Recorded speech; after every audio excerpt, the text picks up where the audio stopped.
Hello friends, welcome to my YouTube channel. आज मैं आप लोगों को बिहार लोक सेवा आयोग विद्यालय अध्यापक परीक्षा बीपीएससी टीआरई 4.5.4.0 एंड 5.0 सामान्य अध्ययन अध्यायवार सॉल्व पेपर्स का डिस्कशन करवाने वाला हूं। आप लोग देखते रहिए इसको। देखिए, यहाँ पहली बार मैं हिस्ट्री से शुरू कर रहा हूँ।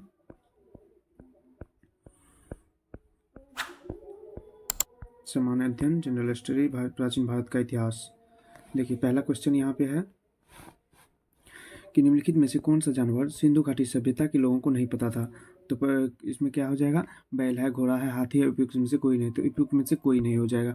सिंधु घाटी सभ्यता के लोगों को बैल, घोड़ा, हाथी आदि पशुओं के बारे में जानकारी थी। जहाँ तक घोड़े का प्रश्न है, प्रारंभ में ऐसा माना जाता है कि सैंधव लोग घोड़े से परिचित नहीं थे, किंतु लोथल, सुरकोटदा, कालीबंगन आदि स्थलों से घोड़े की मूर्तियों, हड्डियाँ, जबड़े आदि के अवशेष मिल जाने के पश्चात अब यह निश्चित हो गया है कि इस पशु से भी सैंधव लोग परिचित थे। नेक्स्ट क्वेश्चन है कि मगध वैदिक काल के दौरान कौन सा शहर प्राचीन मगध साम्राज्य की राजधानी के रूप में कार्य करता था। फिर से पढ़ते हैं। प्रारंभिक वैदिक काल के दौरान कौन सा शहर प्राचीन मगध साम्राज्य की राजधानी के रूप में कार्य करता था। तो क्या हो जाएगा? इसका राजगिरी हो जाएगा। प्रारंभिक वैदिक काल के दौरान राजगिरी, जिसे ग्रीवरिज भी कहते हैं, शहर प्राचीन मगध साम्राज्य की राजधानी के रूप में कार्य करता था। मगध साम्राज्य में आधुनिक पटना, गया, शाहाबाद का कुछ हिस्सा पड़ता था। बिंबिसार 544 ईसा पूर्व से 492 ईसा पूर्व और अजातशत्रु 492 ईसा पूर्व से 460 ईसा पूर्व से के समय इसकी राजधानी राजगीर या राजगिरी थी, किंतु उदयन 460 ईसा पूर्व से 444 ईसा पूर्व ने राजगिरी से अपनी राजधानी पाटलिपुत्र या कुसुमपुर स्थानांतरित कर लिया। की। शिशुनाग वंश के शिशुनाग 412 ईसा पूर्व से 394 ईसा पूर्व ने पाटलिपुत्र से राजधानी स्थानांतरित करके वैशाली को मगध साम्राज्य की राजधानी बनाया, किंतु कालांतर में कालाशोक 394 ईसा पूर्व से 366 ईसा पूर्व पुनः पाटलिपुत्र स्थानांतरित कर लिया और मौर्य साम्राज्य तक यही राजधानी बनी रही। नेक्स्ट क्वेश्चन है कि बोधिसत्व पग पानी की पेंटिंग स्थित है। बोधिसत्व पग पानी की पेंटिंग स्थित है। तो क्या हो जाएगा इसका? अजंता में। बोधिसत्व पगपानी की पेंटिंग अजंता की गुफा में स्थित है। संस्कृत में पगपानी का शाब्दिक अर्थ कमल धारण करने वाला होता है। बादामी गुफा मंदिर कर्नाटक के उत्तरी भाग में बागलकोट जिले में स्थित हिंदू और जैन गुफा मंदिरों के लिए प्रसिद्ध है। थोड़ा बहुत एलोरा गुफा के बारे में भी जान लेते हैं। एलोरा दुनिया के सबसे बड़े रॉक कट हिंदू मंदिर गुफा परिसरों में से एक है, जिसमें 600 से 1000 ईस्वी की कलाकृतियां हैं। नेक्स्ट देखते हैं।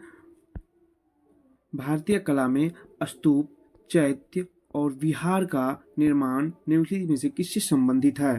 तो ये किससे हो जाएगा? आजीविक संप्रदाय, वैष्णव संप्रदाय, बौद्ध धर्म, शैव संप्रदाय। तो ये बौद्ध धर्म से हो जाएगा।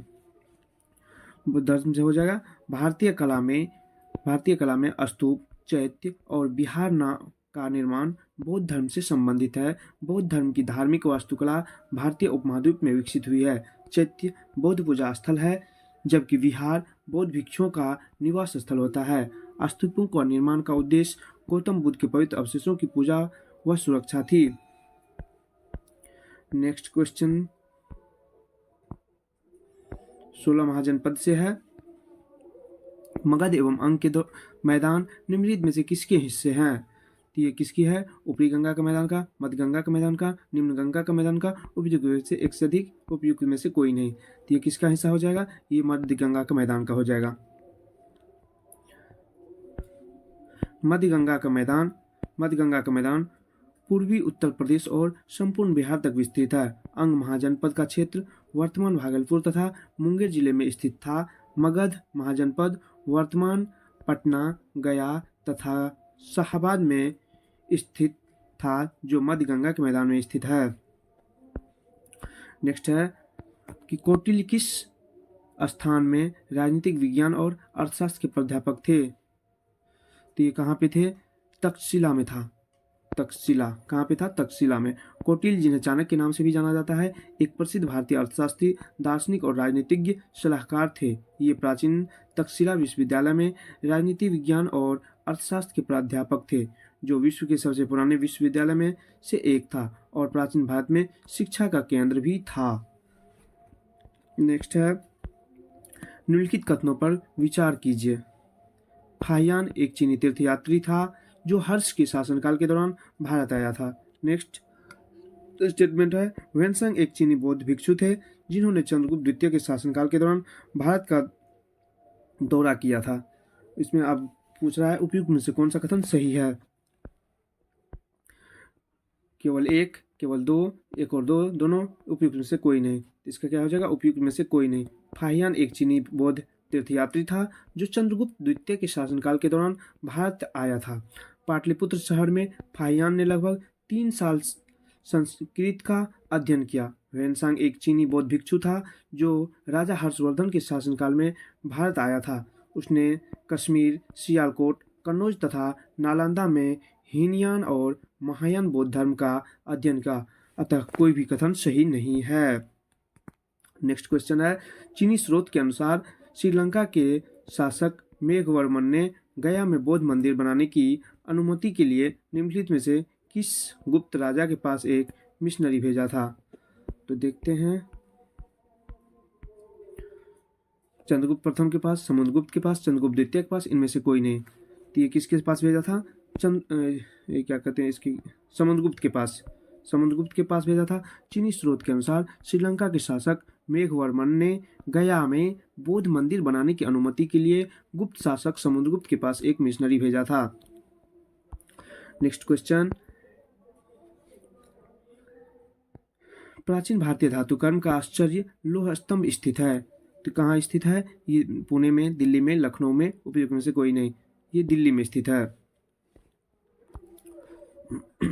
प्राचीन भारतीय धातुकर्म का आश्चर्य लौह स्तंभ दिल्ली के महरौली में स्थित है। इसका निर्माण संभवतः चंद्रगुप्त विक्रमादित्य ने कराया था। गुप्त काल में लौह निर्मित इस स्तंभ में आज तक जंग नहीं लगी है, जो उसकी उत्कृष्ट निर्माण कार्य को प्रदर्शित करता है। नेक्स्ट है, खीर भवानी मेला आयोजित किया जाता है। खीर भवानी कहाँ किया जाता है? जम्मू कश्मीर में। खीर भवानी मेला आयोजित किया जाता है कहाँ पे? तो जम्मू कश्मीर में। खीर भवानी मेला वर्ष ज्येष्ठ अष्टमी को जम्मू कश्मीर में मनाया जाता है। यह कश्मीर हिंदुओं के सबसे प्रमुख धार्मिक उत्सवों में से एक है। जम्मू कश्मीर के प्रमुख मेले झीरी मेला, पुरमंडल मेला, चैत्री चौदस, बहु मेला और लाहौरी जैसे कुछ प्रमुख मेले व त्यौहार हैं। राजनीति की प्रारंभिक पुस्तक नीतिसार किसके द्वारा लिखी गई है? तो ये किसके द्वारा? कामंदक के द्वारा लिखी गई है। राजनीति की प्रारंभिक पुस्तक नीतिसार किसके द्वारा लिखी गई है? तो कामंदक के द्वारा। राजनीति की प्रारंभिक पुस्तक नीतिसार के लेखक कामंदक है। यह पुस्तक कौटिल्य के अर्थशास्त्र पर आधारित है। इसमें प्राचीन भारत के राजनीतिक, कूटनीति और राजकीय परिदृश्य का वर्णन किया गया है। यह पुस्तक गुप्त काल में लिखी गई थी। अब कह रहा है सूची 1 को सूची 2 से मिलान कीजिए। क्या है? चरक, ब्रह्मगुप्त, बराहमिहिर, विशाखदत्त, और सूची 2 में है गणित, चिकित्सा, नाटककार, ज्योतिष। इसको मिलान करते हैं। तो चरक का चिकित्सा से हो जाएगा, ब्रह्मगुप्त का गणित से हो जाएगा, बराहमिहिर का ज्योतिष से हो जाएगा और विशाखदत्त का नाटककार से हो जाएगा। इसका आंसर क्या हो जाएगा? ए आंसर हो जाएगा। नेक्स्ट, ऐतिहासिक दक्षिणापथ नामक क्षेत्र का विस्तार है। ऐतिहासिक दक्षिणापथ नामक क्षेत्र का विस्तार है कहाँ है? विंध्याचल पर्वत श्रेणी से कृष्णा नदी के मध्य, विंध्याचल पर्वत श्रेणी से कावेरी नदी के मध्य, सतपुरा पर्वत श्रेणी से नीलगिरी के मध्य। उपयुक्त में से एक से अधिक, उपयुक्त में से कोई नहीं। इसका क्या हो जाएगा? विंध्याचल पर्वत श्रेणी से कृष्णा नदी के मध्य। ऐतिहासिक दक्षिणापथ नामक क्षेत्र का विस्तार विंध्याचल पर्वत श्रेणी से कृष्णा नदी के मध्य तक है। दक्षिणापथ का तात्पर्य दक्षिण की ओर जाने वाली मार्ग है। दक्षिणापथ का अर्थ क्या होता है? दक्षिण की ओर जाने वाली मार्ग। इनमें से किसने भारत में फारसी त्योहार नौरोज, फारसी त्योहार कौन सी है? नौरोज की शुरुआत की थी? किसने किया था? फिरोज शाह तुगलक ने, अलाउद्दीन खिलजी ने, बलबन ने, इल्तुतमिश ने। तो ये बलबन ने किया था।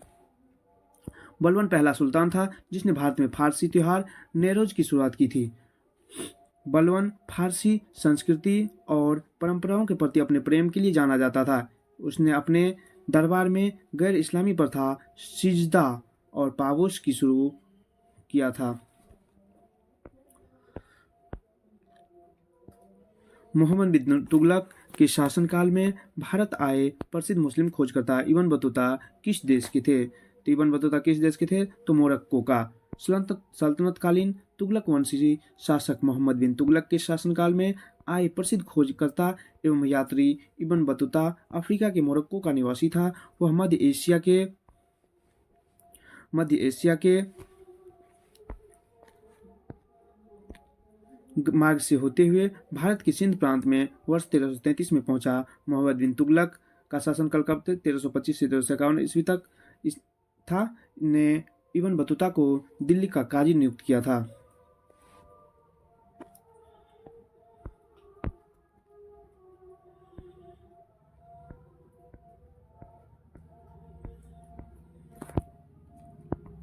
अब है मैथिली भाषा का विकास निम्नलिखित में से किसके शासनकाल के दौरान शुरू हुआ?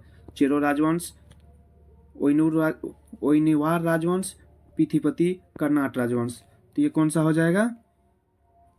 कर्नाट राजवंश के पास। कर्नाट राजवंश। डॉक्टर रामप्रकाश शर्मा ने मैथिली के विकास की सबसे अच्छी अवधि 1206 से 1526 ईस्वी बताया है। इसी काल में ज्योतिश्वर और विद्यापति द्वारा मैथिली भाषा में सर्वश्रेष्ठ रचनाएं की गई थी। इस दौरान मिथिला क्षेत्र में कर्नाट वंश या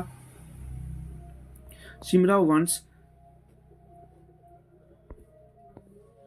1097 से 1325 ईस्वी का शासन था।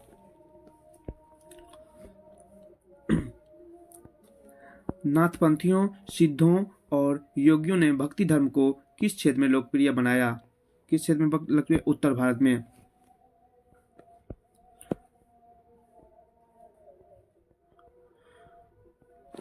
उत्तर भारत में ये देखते हैं। नाथपंथियों, सिद्धों और योगियों ने भक्ति धर्म को उत्तर भारत में लोकप्रिय बनाया। नाथपंथी, सिद्ध और योगी दुनिया के त्याग में विश्वास करते थे। उन्होंने पारंपरिक धर्म और सामाजिक व्यवस्था के अनुष्ठान और अन्य पहलुओं की आलोचना की है। उनके अनुसार निराकार परमात्मा का ध्यान तथा उसके साथ एक हो जाने का एहसास मुक्ति का मार्ग है। फुतुहात ए आलमगीरी किसके द्वारा लिखी गई थी? फुतुहात ए आलमगीरी ईसु नागर के द्वारा लिखी गई थी। फुतुहात ए आलमगीरी किसके द्वारा लिखी गई थी? ईसु नागर के द्वारा। फुतुहात ए आलमगीरी ईश्वर दास नागर द्वारा लिखी गई थी। इसमें 1698 ईस्वी तक के औरंगजेब के शासनकाल की कुछ महत्वपूर्ण घटनाएं शामिल है। निम्नलिखित में से किस बंदरगाह को मुगल काल के दौरान बाबुल मक्का, जिसे मक्का का द्वार कहा जाता था, तो किसे कहा जाता था? सूरत को। सूरत बंदरगाह को मुगल काल के दौरान सूरत बंदरगाह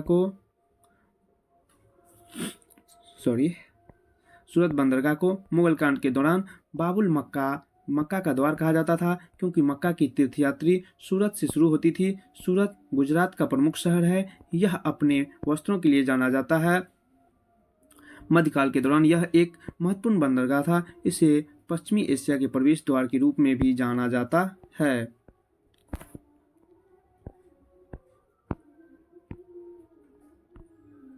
नेक्स्ट क्वेश्चन, निम्नलिखित कथनों पर विचार कीजिए। भारत में बाबर के आगमन का कारण। पहला कारण क्या है? उपमहाद्वीप में बारूद का आगमन हुआ। क्षेत्र की वास्तुकला में मेहराब और गुंबद का परिचय हुआ। प्रदेश में तैमूरिड राजवंश की स्थापना हुई। युद्ध में तोपों की शुरुआत हुई। कहता है उपयुक्त में से कौन से कथन सही है? इसमें कौन सा कथन? 3 और 4 सही है। ये और ये, मतलब प्रदेश में तैमूरिड राजवंश की स्थापना हुई, युद्ध में तोपों की शुरुआत हुई, बाबर के आगमन के कारण भारत में तैमूर वंश की स्थापना हुई एवं युद्ध में तोपों की शुरुआत हुई। क्षेत्र की वास्तुकला में मेहराब और गुंबद दिल्ली की सल्तनत की स्थापना के पश्चात प्रारंभ हुआ। बाबर का जन्म 14 फरवरी 1483 को मध्य एशिया के फरगना नामक स्थान पर हुआ था। बाबर ने काबुल पर अधिकार करने के बाद भारत पर 4 बार आक्रमण किया। अष्टप्रधान मंत्रिपरिषद थी। अष्टप्रधान मंत्रिपरिषद थी गुप्त प्रशासन में, चोल प्रशासन में, मराठा प्रशासन में, विजयनगर प्रशासन में। तो किस में थी? तो मराठा प्रशासन में। मराठा प्रशासन में शिवाजी की सहायता और परामर्श के लिए 8 मंत्रियों की एक परिषद थी। इसे अष्टप्रधान परिषद कहा जाता था। अष्टप्रधान परिषद का प्रत्येक मंत्री अपने विभाग का प्रमुख था। वह शिवाजी द्वारा नियुक्त होता एवं उनके कार्यों के लिए वह शिवाजी के प्रति उत्तरदायी था। ये मंत्री शिवाजी के उच्च सचिव के समान थे, लेकिन शिवाजी मंत्रियों से परामर्श लेने के लिए बाध्य नहीं थे। शिवाजी ने किसी भी मंत्री के पद को आनुवंशिक नहीं दिया था। आनुवंशिक मतलब जिसका पिता है उसके बाद उसका पुत्र ही होगा, मतलब किसी भी मंत्री पद को आनुवंशिक नहीं किया था। शिवाजी का अष्टप्रधान मंत्रिपरिषद निम्न है।